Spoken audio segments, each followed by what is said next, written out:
When survival becomes predictable, challenges lose their meaning.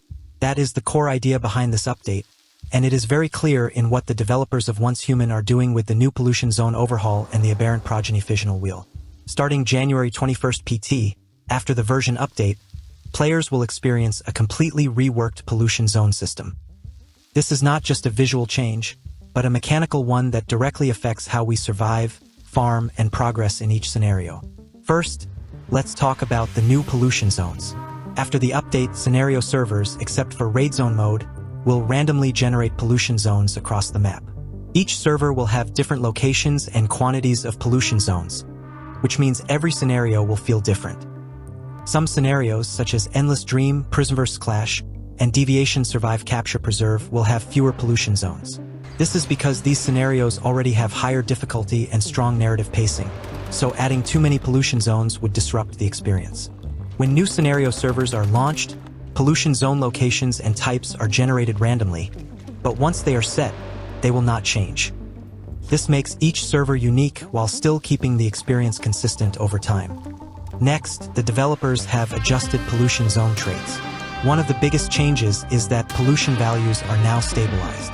Previously, pollution values could fluctuate depending on special resources, but now each pollution zone has a fixed pollution value. Some zones will have lower pollution, while others will have much higher pollution. Zones with higher pollution values will provide better rewards, including a higher chance of gold and silver or spawns. Structures built inside pollution zones will now continuously suffer corrosion until they are destroyed. Players can protect these structures by consuming specific materials, but the corrosion speed and material cost will scale with the pollution value of the zone. This means building inside pollution zones is possible, but it requires planning and maintenance. Sanity mechanics have also been adjusted. If you stay inside a pollution zone with pollution resistance lower than the zone's pollution value, your sanity will decrease much more slowly than before. However, at the same time, the effectiveness of sanity recovery methods such as items, deviations, and other recovery tools will be reduced. So while you lose sanity slower, recovering it becomes more difficult. Fools have also received major changes. They will no longer spawn by default when your sanity is low. Instead, they will only appear in wild deviant pollution zones.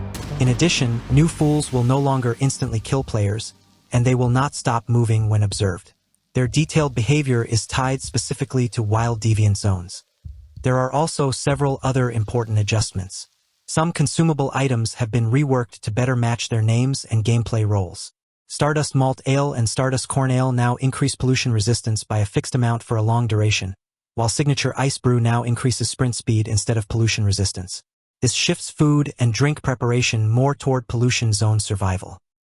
The developers are fully committing to a high-risk, high-reward philosophy for pollution zones.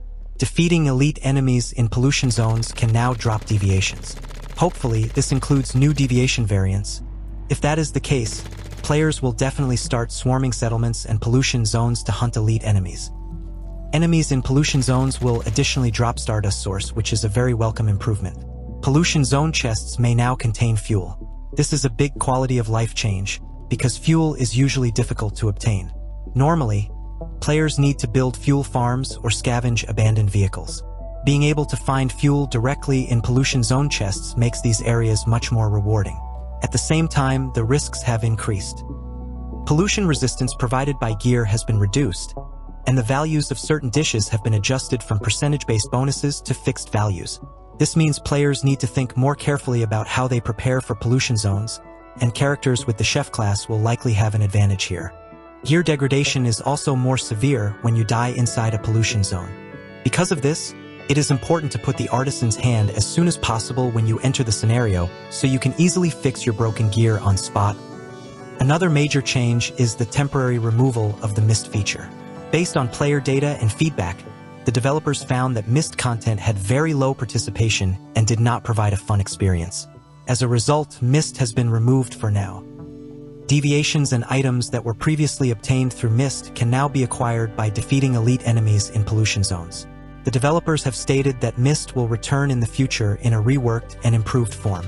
Survival stats and whims have also been optimized. Energy now mainly affects HP, hydration affects movement, and carried weight influences temperature resistance. Sanity recovery while sleeping is now much faster, and the progression of heatstroke and hypothermia has been slowed down, making survival slightly more forgiving in extreme environments.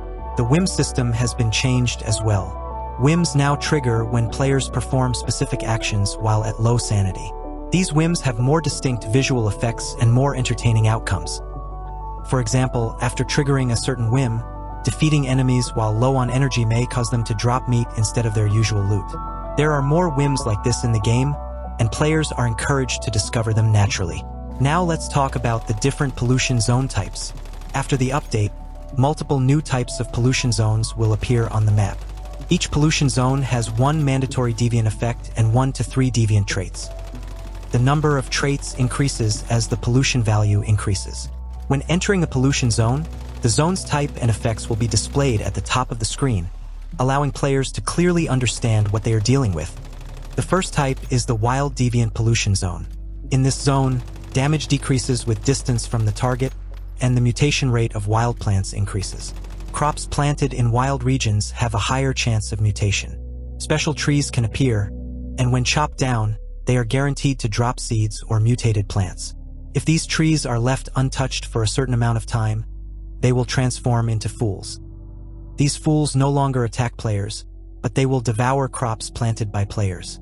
When breeding animals in wild regions, offspring have a chance to upgrade their trait entries and gain rare patterns.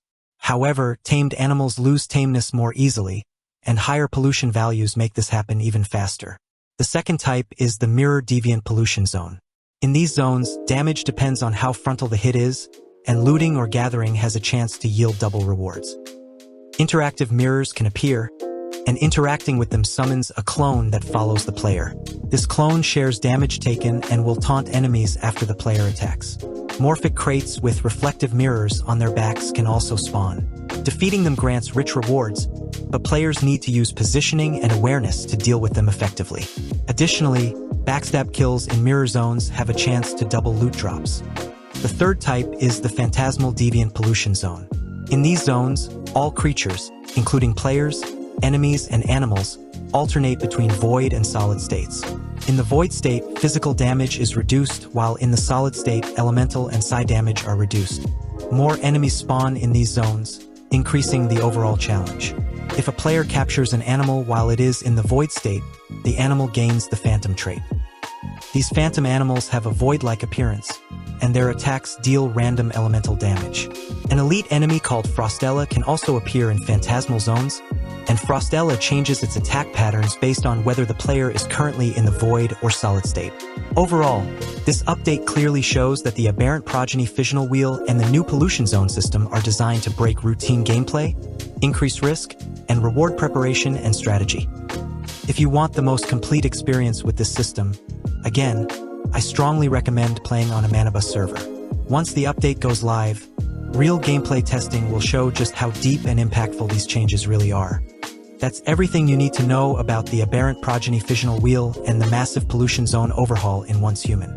This update is clearly designed to break old habits, push players out of their comfort zones, and reward those who prepare properly and take risks. Once the update goes live, we'll see how all of these systems really feel in actual gameplay, but on paper, this is one of the most impactful changes we've had so far. If you found this explanation helpful, don't forget to like the video so more players can see it. Feel free to drop a comment below and let me know what you think about the new pollution zones and which server you plan to play on. And if you want more Once Human updates, breakdowns, and guides like this, make sure to subscribe and turn on notifications so you don't miss the next one.